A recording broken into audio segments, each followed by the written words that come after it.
All right, happy Wednesday. Just want to check and make sure I didn't miss anybody coming in because we got about 24 in this session. So Gabby's not here yet, right?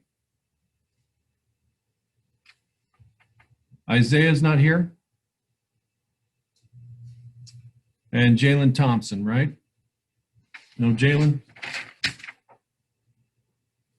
All right, well, if they come in, we'll let them in, but we'll get started. Good Wednesday to you. Crazy how looks like Mars outside, right? That is just weird how orange it is. I guess way up in the Bay Area, it looks like that Outlander music. They were posting pictures earlier today. It was cracking me up. Couple of things over the 3-day weekend. There were a number of emails and questions about the difference between a due date and an available until date on your Canvas platform in terms of assignments. Also want to show you an updated homepage. Tutoring starts next Tuesday, so I added a link for that. And then the last set of questions that I got from people over the weekend was, why does it show that a module is locked? So I will go over those three things. Last week, in terms of curriculum, our big idea was the 3 areas in a production possibilities curve and what they mean in relation to how a society utilizes the amount of resources in the production of goods and services. We'll go over quickly the idea of when you have a large purchase to make, whether it be a lot of money or a large percentage of your income, what individuals, companies, and corporations do, right, in terms of assessing which way to go. And then we'll do our review game together, as I said, and then show you how you can log in and take your first unit assessment, which is test 1, what is economics. You'll want to go ahead and log into your Canvas homepage. I'll record the roll and we'll be ready.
Okay, so a couple of things quickly.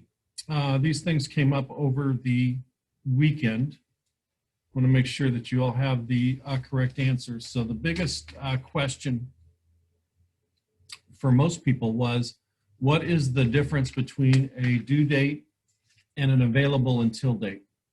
So when you log into your Canvas and you click on Econ, over here, basically on your to-do list, I have these items because each period I show an example of how to submit something, what have you. So I need to have those available. Your next to-do should probably be test number 1, what is economics? And if you were to click on that, it would take you to that page and show you what you have to do for the next period. So I'm going to click on assignments so that you can see all of them and bring this up because this was the most asked question over the 3 days. So there are a list of overdue assignments.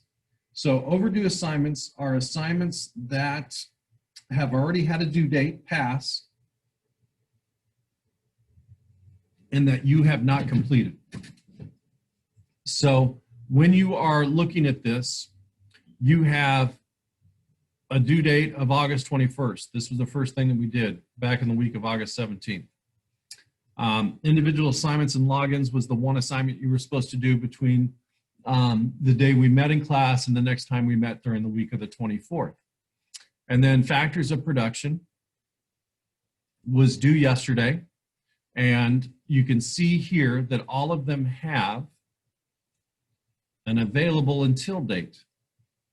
So the difference is that a due date is the day that it was going to show up officially in Aries. So Canvas School and Email from August, the week of August 17th, our first week of school. The due date for that was that Friday at 3:15. That Friday at 3:15, basically by 3:30, there was a report sent out through Canvas that showed your score out of 10 on that assignment, or if you didn't do it, a 0 out of 10, meaning that August 21st, the due date, is the first day that it showed it was available as a grade. And if you don't have it, it's going to show as a 0, and those points are going to count against you until you turn it in. Now, the availability date means that you can still turn this in through September 11th for full credit. So that's what the available date means. We had the 1 week where we had the numerous lightning strikes that knocked out a number of internet provider services to different people in the area. We've had some people had to, 3 or 4 in the past week, just return their tablet and get another one because theirs was not operating correctly. So there's been a number of different things available. And as I said last week, I can keep most of these things open until we start getting closer to September 25th, because that's going to be the end of the grading period. And then I have to post grades. So when we get closer to that date, I'll give you a date when all of that stuff is due, and you'll need to have turned it in, or you will not have points for that. Upcoming assignments, you can see that is what we're doing during this week, right? What is economics? Your first exam. And then as you move, these are past assignments. So these are past assignments, but they're not overdue yet. So it's past the due date, right? But they're still available until the 11th. They just have not been finalized in areas. So that was the first set of questions, confusion on some people's part. Any questions so far?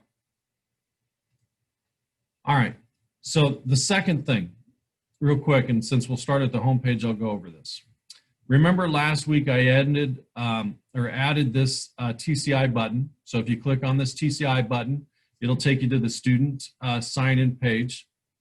Some of your assignments may be here. Remember, this is the email address that you have to use for me, and then your student username, your student password. So that button has been added.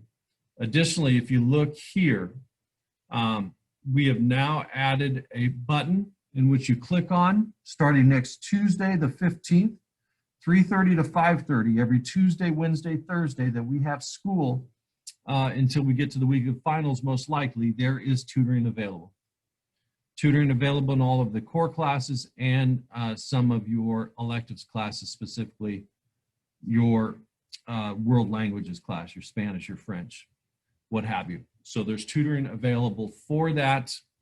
If you click on that, you'll see that it brings up a Zoom link. I'm already in a meeting, so it won't show it, but it'll tell you that meeting doesn't start until September 15th at 3:30. So you'll want to make sure that you avail yourself to that if it is needed. So next thing that I got was, why does it say that a module is locked and I can't access that?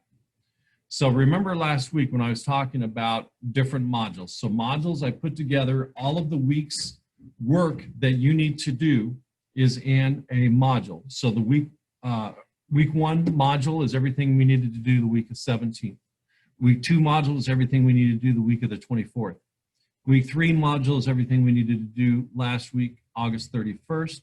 And then this week, week 4 module is everything, because Monday was a holiday, from September 8th through the 11th, right? Friday, September 11th. Notice though that for each of these modules, there is a requirement that you finish the modules before. So when you get down to module 4, right, it is required that you have already gone and completed 1, you've gone and completed 2, and you've gone and completed 3, right? Same thing with module 3, gone to have completed week 1, gone and completed week 2. That's why you're getting those module error locks, or that you're getting an error message that says your module's locked because you did not go through them in the proper order or finish going through them at all. So remember, that's a very simple process. If you start at the beginning of the module, the overview page will give you everything that we did or need to do during that week. And then you can run through the notes. You can run through any of the signups or assignments or assessments, whatever it's going to require you to do. And when you get to the end, It'll generally move you to the next item before we meet the next week, right? So this is what you got to do. Finish before we met the second week, August 24th. And then once you run through that, next, it'll take you to Module 2. And this is Module 2, what we did in Module 2. So if you're getting a module error, that is what it is from. Any questions on that?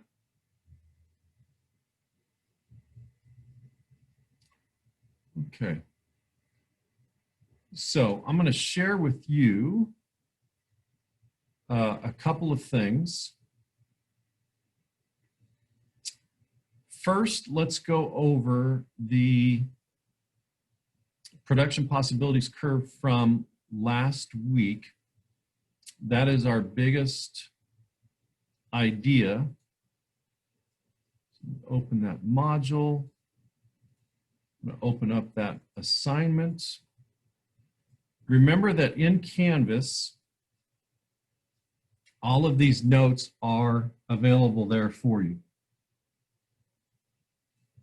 And so if you want to review this, if you want to go back, if you're not quite sure of something, it is available there to you whenever you want. You could also download and print these if you want. You could add them to your written notes, whatever you feel is best for you. So a couple of things let's go over. From the very beginning, we wanted you to understand that this here is actually, that's not a very good line. Let me erase that. F for effort there.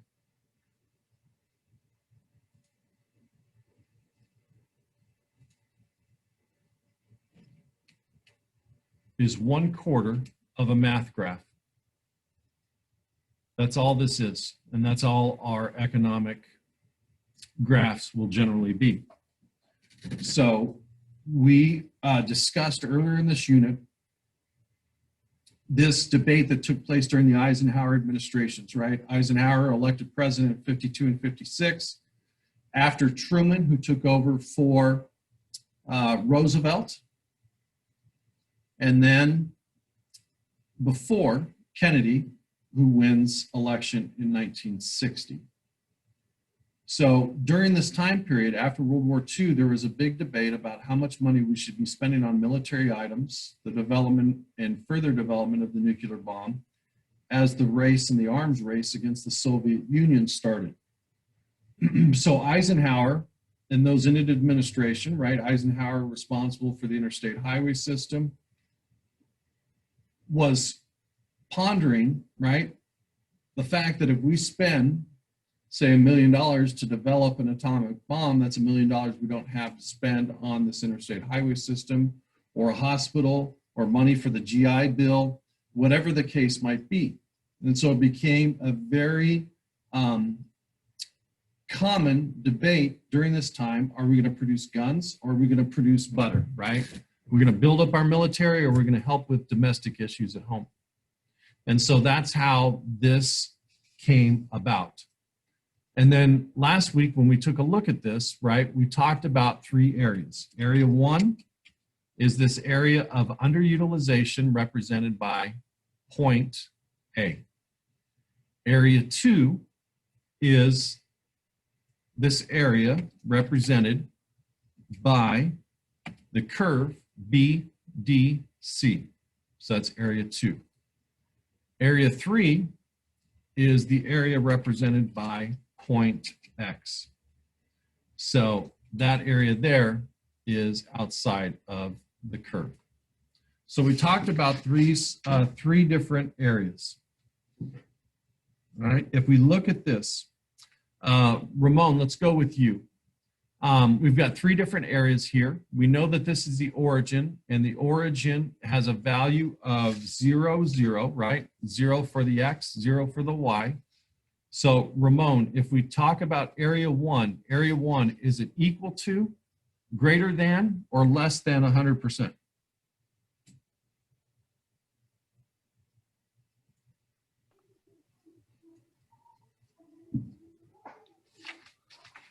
Would it be equal to? Area 2 is going to be equal to 100%. So we'll move that there. And we'll give you credit for that one. So area 2 is equal to 100%. We'll go with, let's go with Emily. Emily, area 1, what do you think its value is? Greater than 100% or less than 100%? Less than. Less than.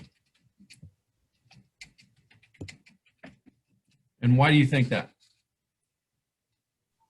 Because it's underneath area 2 on the graph, and area 2 is equal to 100%. And so if it's underneath area 2 and it's closer to 0, it's got to be less than. Yeah. That's your reasoning? You are smart. And then let's go with Sheila. Sheila, area 3. Greater than, equal to, or less than 100%? Equal to? Greater. Yep, because it's outside the 100% area. Okay, and so, right, and this was a week ago. When we look at this, and I'll color code this, and maybe this will help as well, but one of the things that was brought up, which is how I remember, is this. So if we go from area 3 to area 2, right, to area 1, to the origin, the closer we get to that, the closer that we're getting to the value of 0.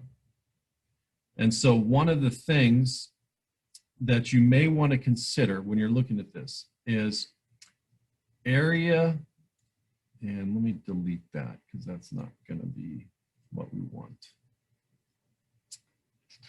Let's go with this. Area 1 here, right, represented by point A, is less than 100%. And we know that because it's called underutilization. So utilization at its peak efficiency would be 100% of all your resources in a society. And this is all that this represents. This represents any society that you wanted to talk about. How are they utilizing all of their resources? If it is anywhere inside that curve, it represents an area less than 100%. And we don't need to know exact. If we look at area 2, which is represented by the curve BDC, that is the frontier, and it's called the frontier. And we know, right, when we talk about the frontier shows the maximum output if we utilize all of our resources. It may be all guns, it may be all butter, it may be a combination of the two somewhere in between, but that entire curve, and that's why it's shown as a curve, is a line illustrating the maximum use of all of our resources. And then area 3, when we look at area 3 represented by point X is going to be greater than 100%. And that is future production possibilities. And there's only, right, 3 different ways that we could get over 100%.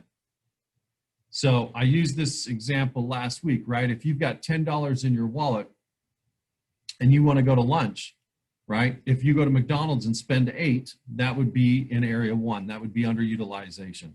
You still left $2 of your resources in your wallet. If you went to Chick-fil-A, a little more expensive than McDonald's, and spent all $10 in your wallet on lunch, that would be area 2. That would be complete use of all of your resources in your wallet.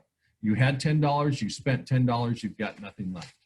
Now, if I wanted to go to, say, Orchid Burger, right, which may even be a little bit more expensive than Chick-fil-A, and I only have $10, right, but the meal deal costs, say, $15, the only way that I can get, right, outside of that area is to do a couple of things. I need more cash in my wallet, which would mean more resources. I would need more people, right, or a greater population. to chip in for the meal, or I would need some sort of technological advance, a change in technology for me to be able to afford $15 worth of food with only $10 in my wallet. So production possibilities curve just basically illustrates how a country is utilizing its resources, how percentage-wise they're utilizing their resources, and how if they wanted to grow and become a stronger, bigger economy, how would that happen? It would have to happen between the increase in population, the addition of additional resources, or some sort of scientific or technological change that allowed that. And so, you know, for examples, and you've seen pictures in books probably, right? The 1950s and 1960s, computers were the size of classrooms, or the size of buildings, right? As the integrated circuit replaces vacuum tubes, right? Smart Intel chips replace integrated circuits. These devices get smaller and smaller. Any questions on this? 3 areas you need to know. Area 1, Area 2, Area 3. Area 1 is underutilization. Area 2 is the frontier. Area 3 is future production. Area 1, closest, as I said, closest to, right here, closest to this point here is 0, 0. So area 1 has to be less than 100. Area 2 equal to 100. Area 3 farthest away from the origin is greater than 100. Any questions on that? Okay. As I said, that is still available in your notes. So if you go to Module 3, if you go here, it's still available. You can download it, you can look at it, you can go over all of that, and talks about everything that we have there. All right. Lastly, before we start our review game, I wanted to talk to you a little bit about what large corporations, companies, even individuals or households that are in a decision mode about something that is rather large, expensive, or a great percentage of their income. And what they would do would be to create a decision matrix. So let's say, for example, that you and your family are interested in buying a vehicle, and you want something that's going to get relatively good gas mileage, can carry you and your siblings around for different errands, right? Maybe drop off for different practices. So your parents and you identified 4 different alternatives: a Toyota Camry, a Honda Civic, a Nissan Altima, or a Ford Focus. The criteria that we are going to gauge these alternatives on are gas mileage, passengers, trunk size, and price. And so companies, corporations, right? A couple of years ago, we had that issue with airbags. I think it was Honda. Was it Honda that we had the airbag issue with, right? And companies will do this. So they find a defect, maybe some sort of safety issue, and they'll do a cost analysis, right? Is it moral and as bad as it sounds, right? Is it cheaper to do a recall and replace all of those airbags? Or can we not do the recall, not do the replacement, and then just pay out maybe 2 or 3 worths of settlements from lawsuits, right? And so they'll do that. Now, households generally aren't worried about that. They're worried about their money. So if we were to rank the Civic and the Altima first, because they have the best gas mileage, the Focus we could rank second, the Camry we could rank third. Now they all have the same passenger size, so we'll give them all a 1. 2 of the vehicles have the same trunk size, so we'll give them a 2. Give the Civic, or excuse me, give them a 1, give the Civic a 2, give the Focus with the smallest trunk size a 3, And then in terms of price, probably the lowest price is going to be best. So we'll rank the Focus 1, we'll rank the Civic 2, we'll rank the Altima 3rd, and we'll rank the Camry 4th, right? And so once you do that, if you add up each vehicle's point value, you're going to get a total. So 9 points for the Civic, and all I'm doing is adding up the points in the column of the rankings. Civic is a 6. Altima is going to be a 6. And then your Focus, 2 and 1 is 3, 3 and 3 is 6, 6 and 1 is 7, is 7. And so when we do this, we'll notice that we have 2 vehicles, 2 of our alternatives based on the criteria that we chose to rank them on. We have a tie. We have 6 and 6. Now, one of the most important criteria that we picked, obviously, is price. And so when you look at this, right, the Altima is $3,384 more expensive than the Civic. So they both get the same gas mileage. They both carry the same amount of passengers. You're basically paying $1,000 for 0.1 cubic feet of trunk space. So if that's not worth it to you, then you would go with the Civic. And that's how you would make large decisions based on what you have. All right, question in the chat room. So the screen was not showing anything but the document, so maybe you didn't see the numbers. See if I put this up again, see if I'll show it. What about now? Can you see the numbers now?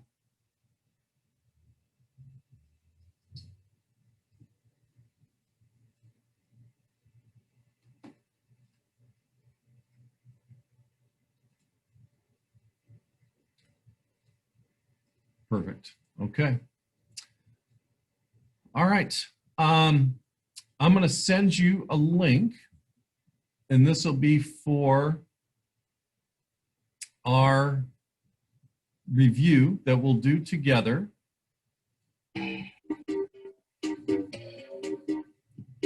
So I'm going to send you the game pin and what you need for this. You leave that and get the right one.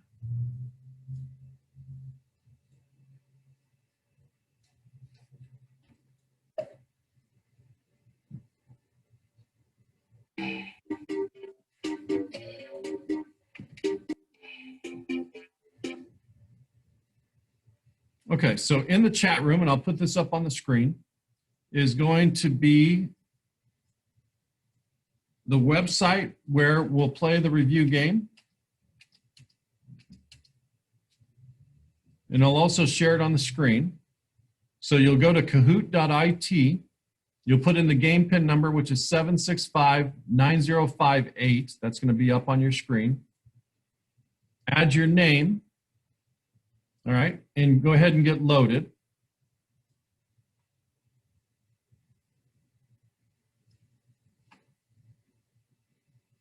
So there should be 18 signed up. Go ahead and stretch your legs. Take about a minute. Go get a snack, get a drink, whatever you need while everybody loads up with their name. And then we'll do the review together.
All right, here we go. There's 25 questions on the review. There'll be 40 on the test. These 25 will be part of your 40. What is a tangible product?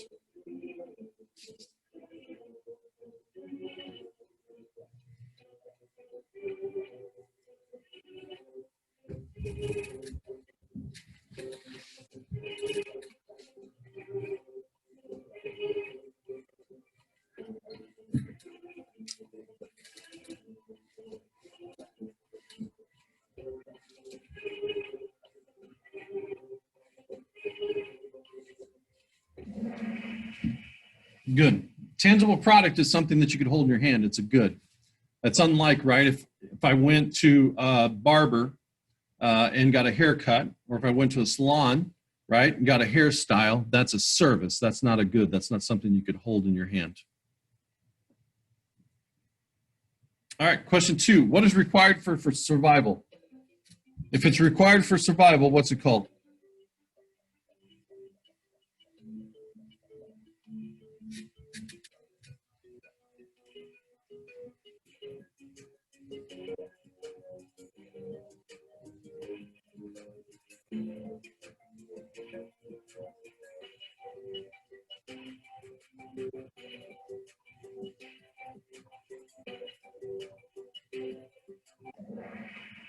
It's a need. It's a need.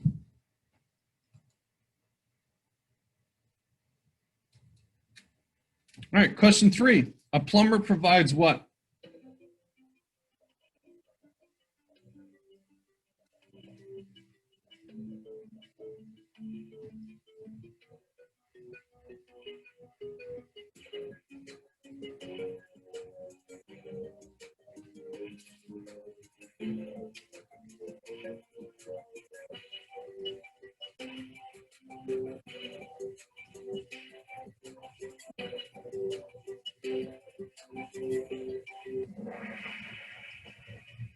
Service, right? Plumber provides a service.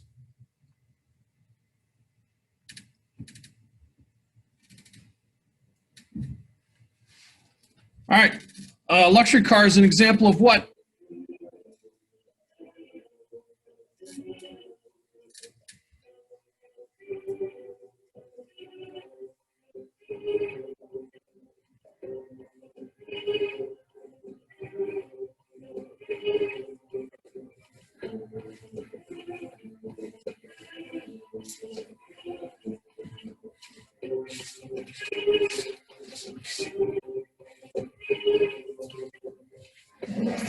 Luxury car is a want, right?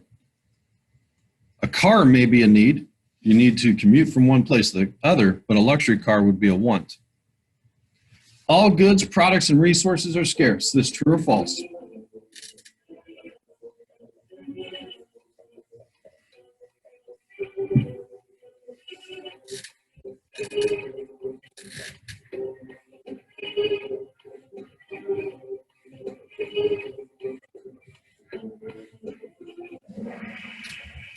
It's true.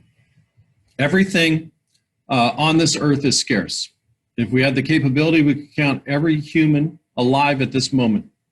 We could quantify every gallon of water available on the surface of the earth. Everything is scarce.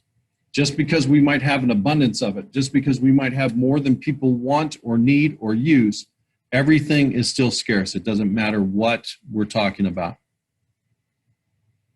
Ooh, look at Blake. making a big move. Most valuable good or service given up in an economic decision is what?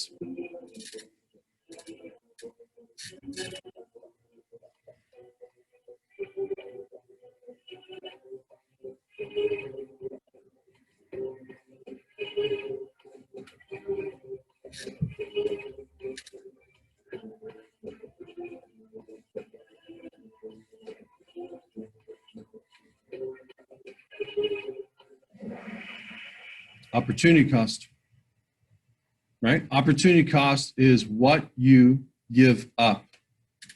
So let's say you had $5 in your wallet to go to lunch. You're choosing between McDonald's and Subway. If you choose Subway, that means you gave up McDonald's. That would be your opportunity cost.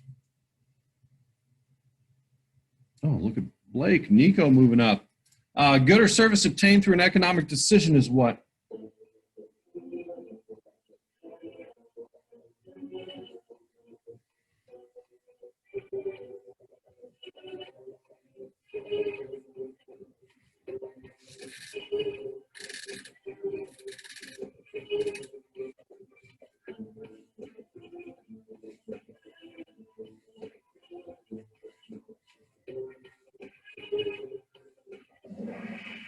Opportunity benefit. In that example where we had $5 for lunch and we chose between McDonald's and Subway, we chose Subway. We gave up McDonald's. McDonald's was the opportunity cost. Subway was the opportunity benefit. It's what we got for our economic decision. Carly, answer streak of 6. Emily moves up to first. All right, another alternative given up in an economic decision is a what?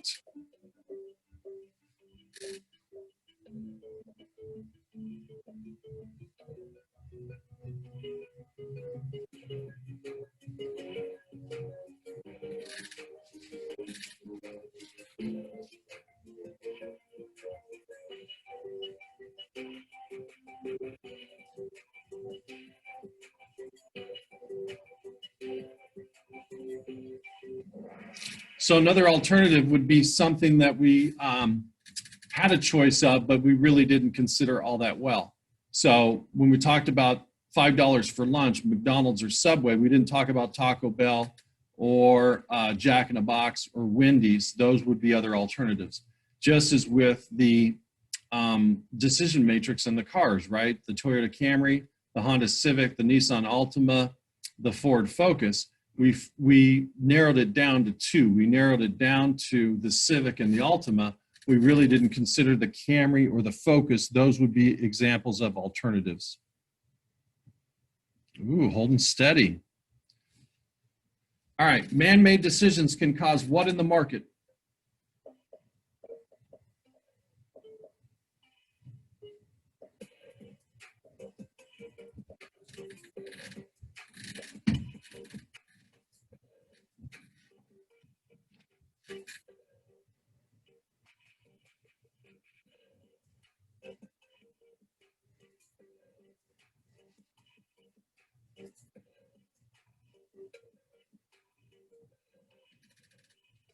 Man-made decisions can cause shortages, right? We don't know something's going to become very popular and all of a sudden becomes popular. We don't have enough of that item.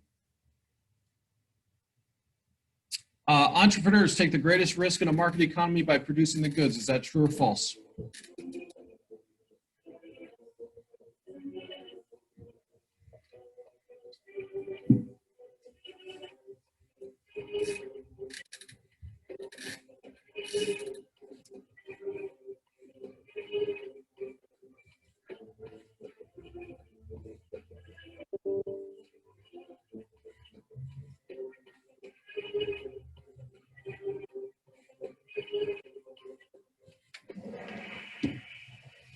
It's true, right? Entrepreneurs are the ones that put up the capital, put up the money, and basically take on the risk of starting a business, right? And producing goods in that business.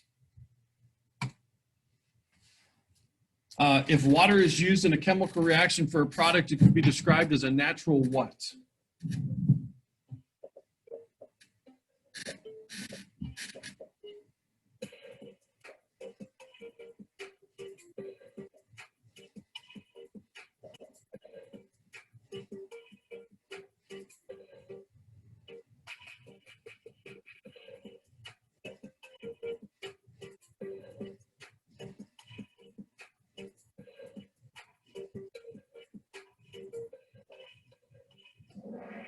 It's a resource. Very good.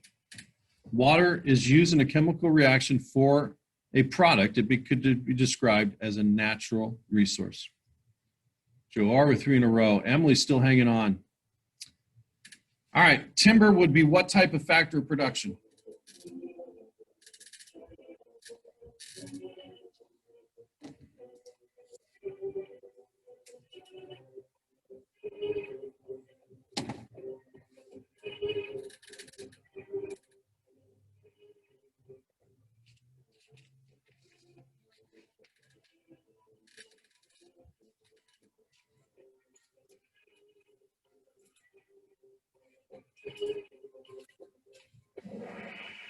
Timber would be land, factor of production of land. So land, labor, capital, entrepreneurship, or business knowledge are your 4 factors, remember. Melissa moving up. Money used to produce a good or service is what type of factor of production?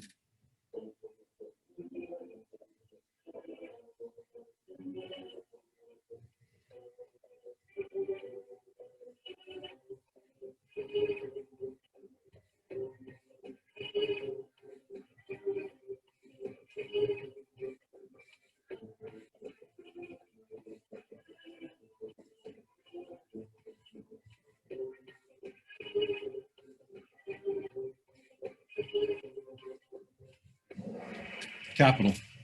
Money used to produce a good or service is what type of factor of production? It's capital. Any finished good or service used in the production of another good or service. Workers in a factory are what type of factor of production?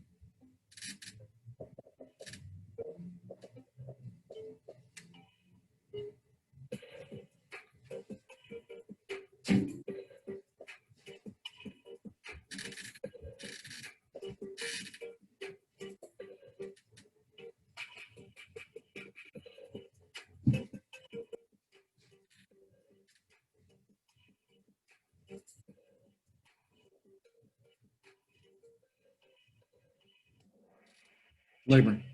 Workers in a factory are an example of labor. Got 2 forms of, or 2 types of labor as a factor of production, human and then non-human, so it'd probably be machine. There's only one type of capital, physical. Is that true or false?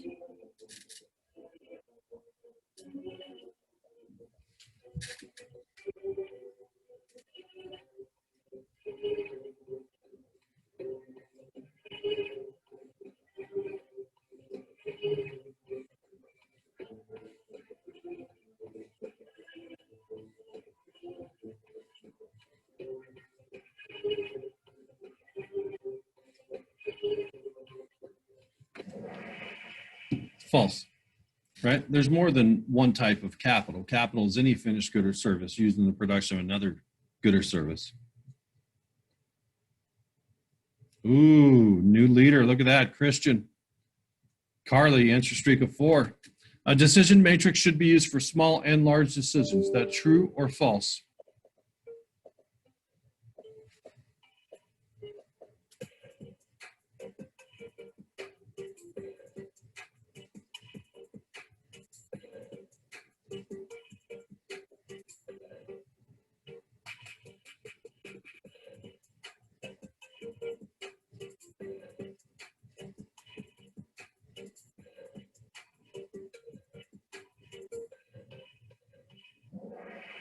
It's false, right? Decision matrix should be used for large purchases, not small.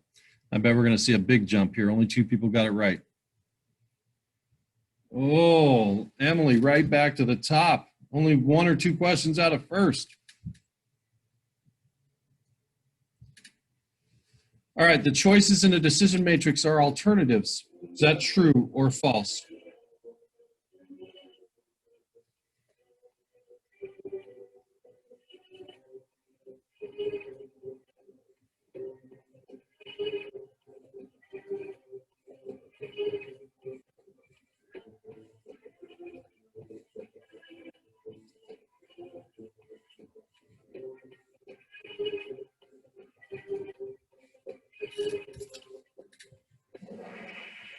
It's true. Decision matrix, right, the choices there are alternatives, right? The alternatives in that one matrix that I showed you would be the Camry, the Civic, the Altima, the Focus. All right, a decision matrix should be used for what type of purchases?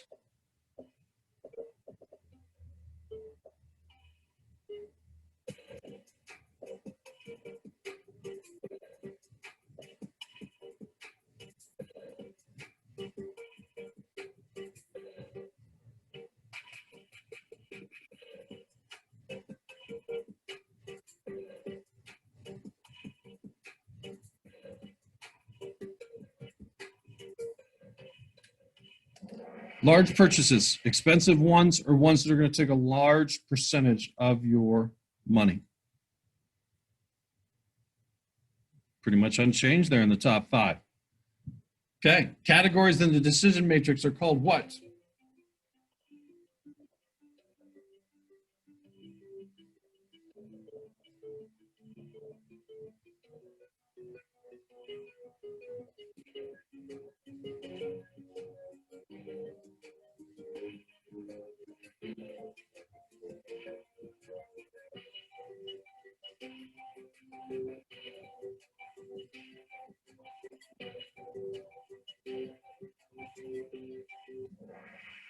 Criteria. Criteria. The gas mileage, the price, the passenger count, and the trunk side. Those were the categories that helped us choose, right? That was the criteria that we based our alternatives off of. You go into first. All right, consumers and businesses both use decision matrices to make large decisions. Is that true or false?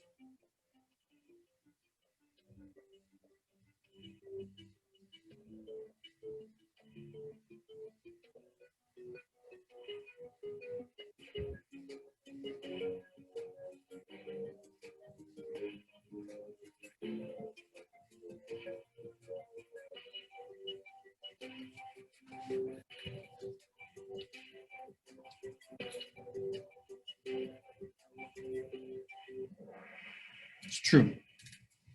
It's true. Stays unchanged at the top. The line on a production possibilities curve that shows the maximum use of resources.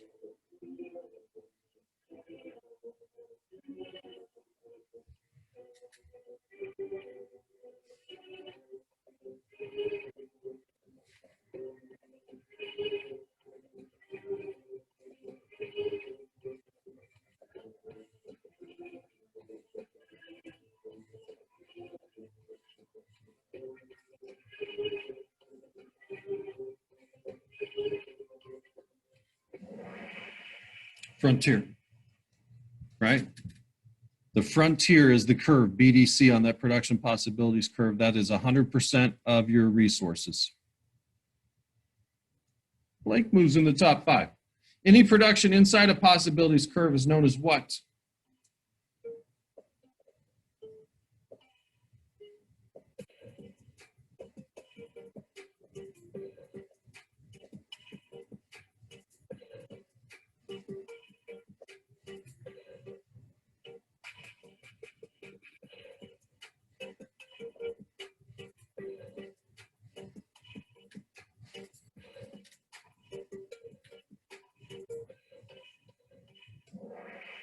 Underutilization. Underutilization would be your, right, area represented by A. Anywhere inside that area is less than 100%. So it's underutilization. And Christian takes over number 1. A country's allocation of resources for production is known as what versus what?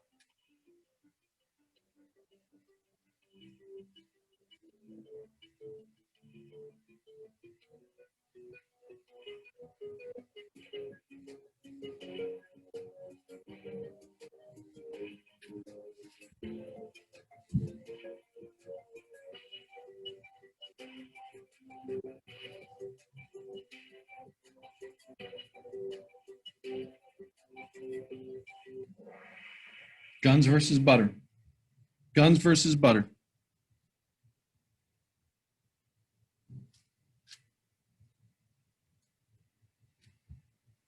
How well resources are being used can be described as.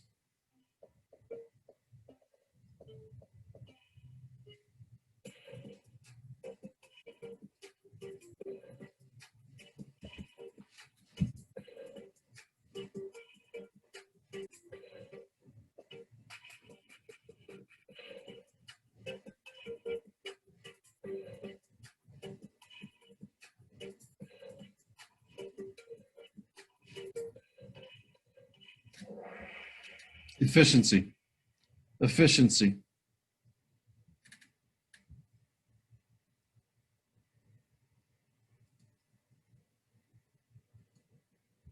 Last question. Any production outside of possibilities curve is equal to what?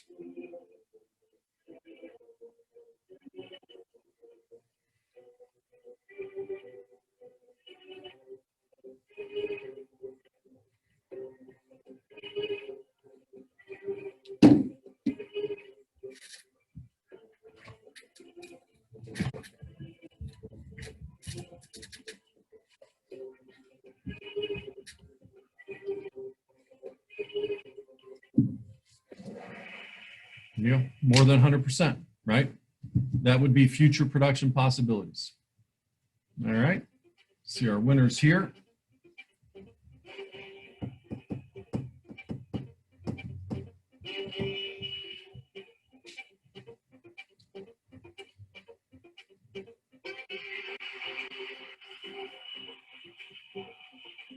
There you go. All right, so a couple of things. Some of the questions that a lot were missed on. Categories in the decision matrix are called, right? When you're looking at categories in the decision matrix, you've got your alternatives and you've got your criteria. The alternatives were the cars, the criteria is how we judge the cars. A decision matrix should be used for small and large purchases, only large, right? Only large percentage of your income, large amount of money. The line on a production possibilities curve that shows maximum use of resources is your frontier. And then a tangible product, again, tangible product is something that you can hold in your hand, not a service. All right, any questions on that? Okay, so lastly, I need to show you, this will be the one thing that you do. Let me get to it. So this you'll do before we meet next week. So if you go to your modules and you go to week 4, you're going to run through this. And as I said, what I did is I put up the Kahoot review game that we just did. You can play this as many times as you want. If it's on your tablet or a mobile device, you'll need to download the app and use that game pin number, but you can do it like it was a homework assignment, even though it's not assigned. You can practice as many times as you want. As I said, all 25 of those questions will be part of the 40 questions that are on your first test over Unit 1. So when you're done with that, you can go to next. As I said, I put the video back up.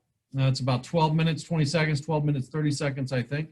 You can review all of Unit 1 by watching that video if you want, as many times as you want. And then when you're ready, you are going to take the test online. If you click on this link, it's going to give you a box that looks like this. Your username is your 6-digit code. That's going to go there. And your